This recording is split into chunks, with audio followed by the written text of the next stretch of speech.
Hello everyone. Back to the ominous October stories we go. This time with the prompt Halloween party. I somehow managed to make it 2 parts again. I don't know how, it just got a bit too long for one part, so I split it. For this part there is no content warning, for the second you will see. And I hope you will enjoy this one too.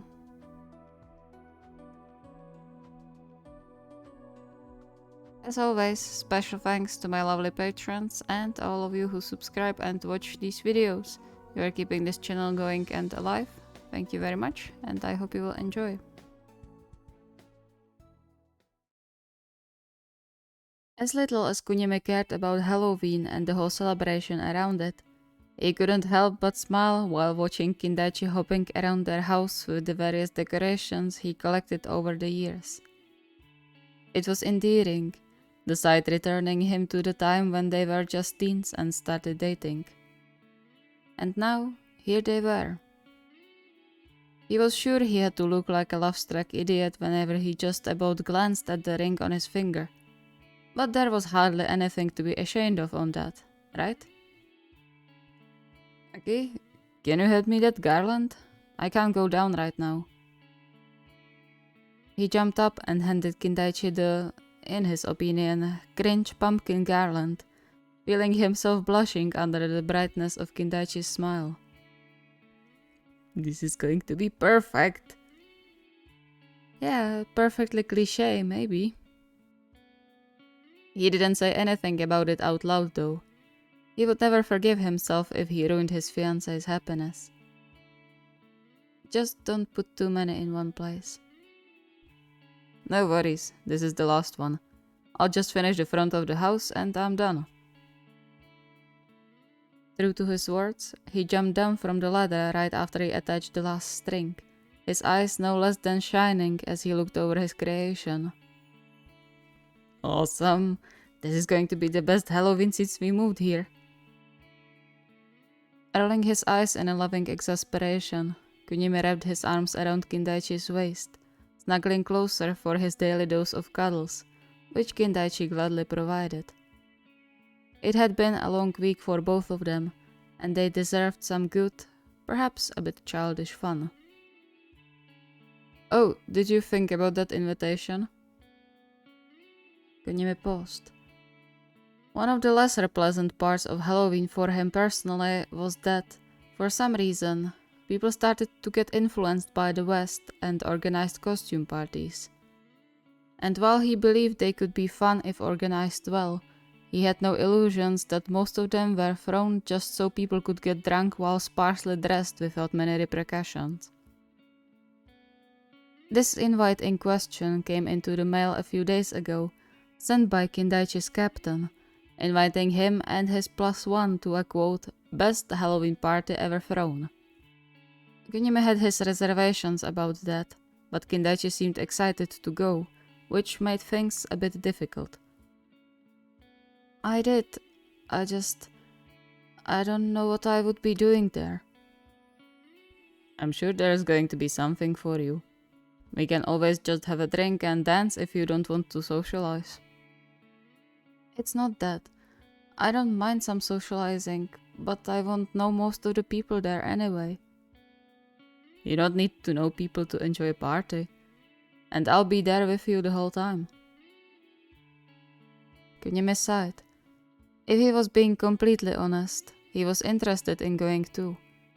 Perhaps not as enthusiastic as Kindaichi, but he was. And he wouldn't have to worry about Kindaichi if he was there with him. But just imagining spending several hours surrounded by loud music, alcohol, and people he didn't know dampened any excitement he might have felt towards the party. He hummed in surprise when Kindaichi cupped his cheeks and lifted his face to look up. You don't have to force yourself if you don't want to go. It's fine. I think it could be fun if we went together, but I don't want you to be uncomfortable the whole time just for my sake. You wouldn't be upset? Of course not. I could never. He smiled, and Kunimi's heart fluttered. Relationships are supposed to be about compromising, right? So if you don't want to go, say it. I won't press you. That's my Yutaro. What did I do to deserve you again? Okay, but no couple costumes. Those are cringe. Kindaichi beamed, squeezing him in one of his bear hugs. But Kunimi definitely didn't complain.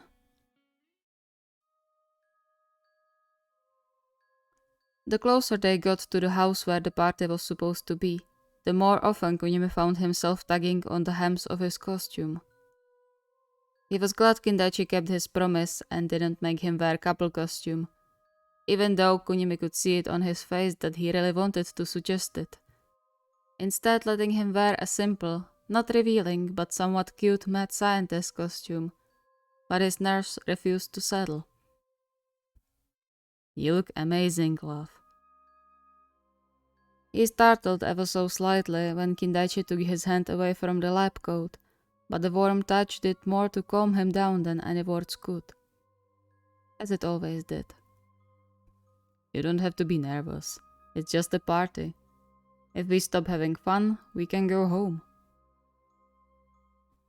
Kunimi nodded, suppressing the urge to tell Kindaichi to turn around right now and squeeze Kindaichi's hand back.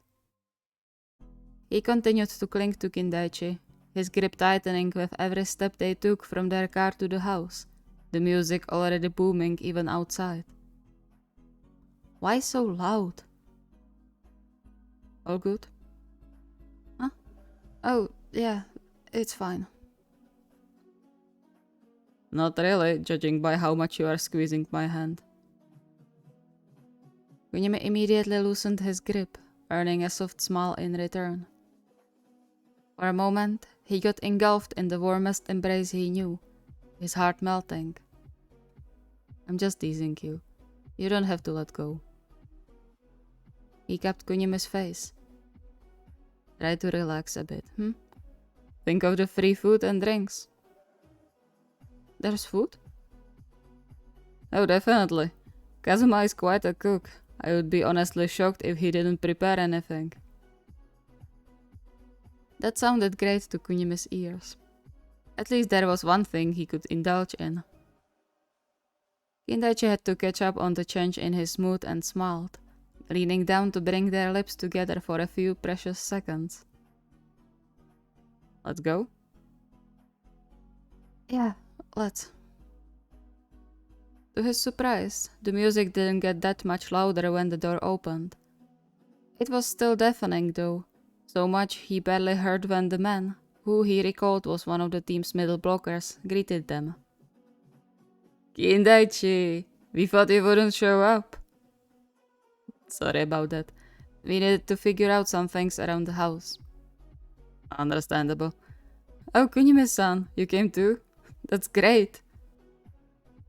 Kunimi wasn't sure what could possibly be great about his presence here, but still offered his best polite smile when the man ushered them inside. He let Kindaichi steer him through the hallway and kitchen, taking note of the counter filled with trays with snacks and glasses. Seems like you was right. I see part of the team. Wanna go greet them? He didn't, not seeing a reason to impose between Kindaichi and his team, but at the same time, he dreaded being rude in case the host was among the group too. I suppose. Can we find a quieter place after that though? Please? Yeah, sure. Everything alright? Yes, I'd like to hear my own thoughts. Kindaichi nodded and gently tugged him towards the small group of men Kunimi recalled from the matches, his face brightening when they greeted him. Yutaro, you made it. We were already starting to get worried you got lost. How dare you? I have the best sense of direction out of all of you.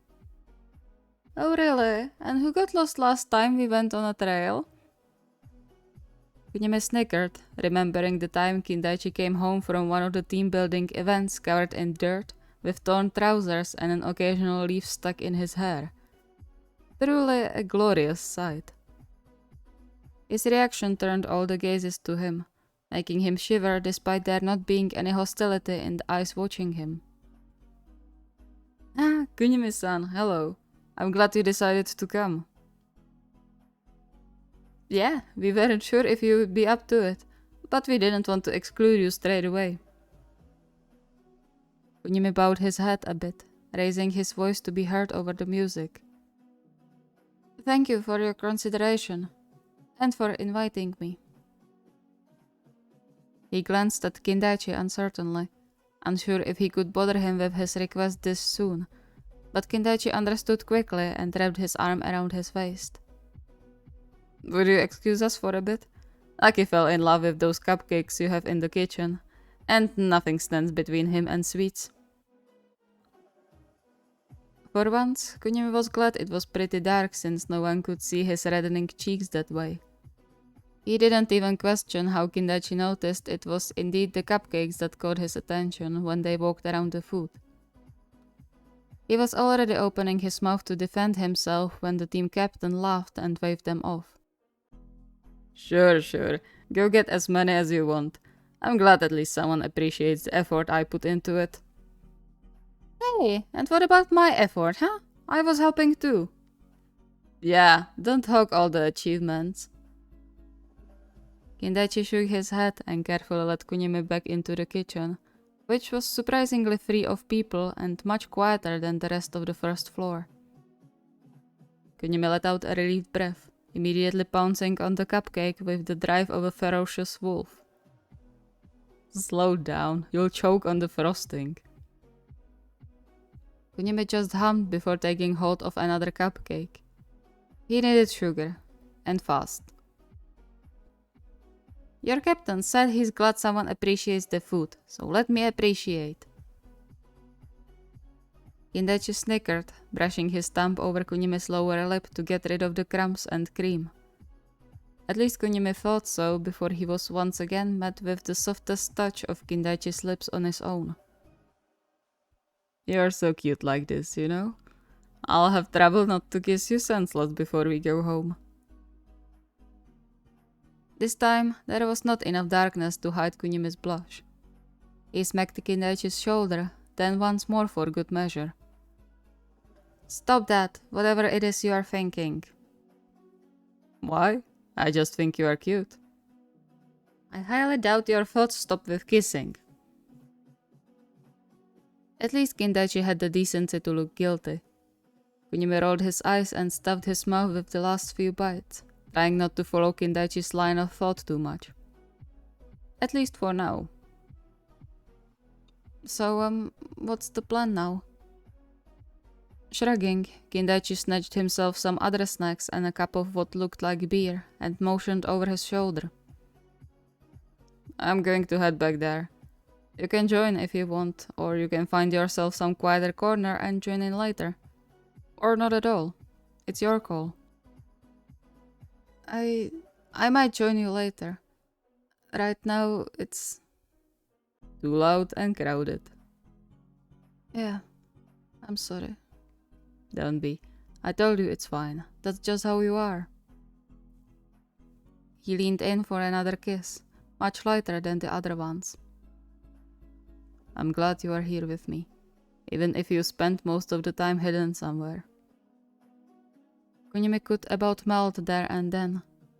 He stood on his tiptoes to land a kiss of his own, and then gently pushed Kindaichi towards the more lively part of the house.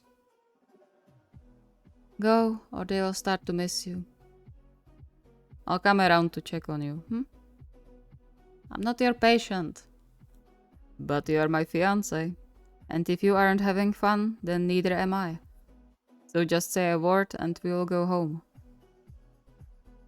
I'll remember that. I'll go before they launch a search party. No matter how nonchalant he acted about it, Kindaichi's reassurance that all it took was one word from him and they could go home meant the world to him.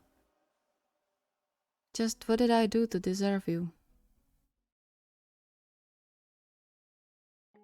He was just eating his way through another little bowl of caramel popcorn when his peaceful retreat suffered a sudden break. He tried not to pay the man too much attention, hoping he was there to just get a new drink and then took his all too loud laugh somewhere else. Alas, it seemed like luck wasn't on his side that day. The man's eyes zeroed in on him, the smile he received sending chills down his spine. Well, hello there. Haven't seen you around yet.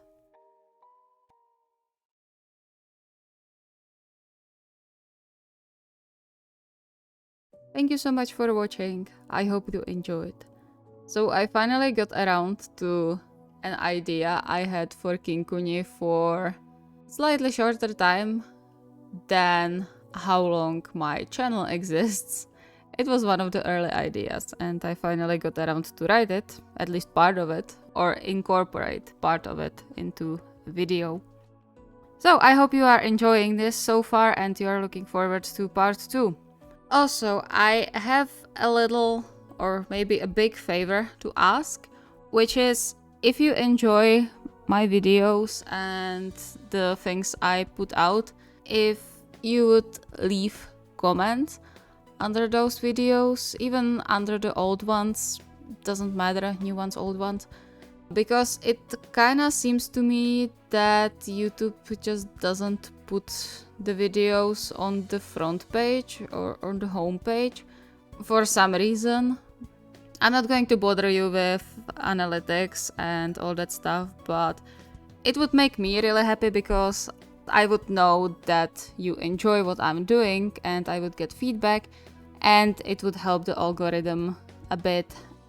So if you have spare 10 seconds after the video and leave a comment, I would be very, very, very happy. If you have any requests or ideas, the request form is linked in the video description. See you next time.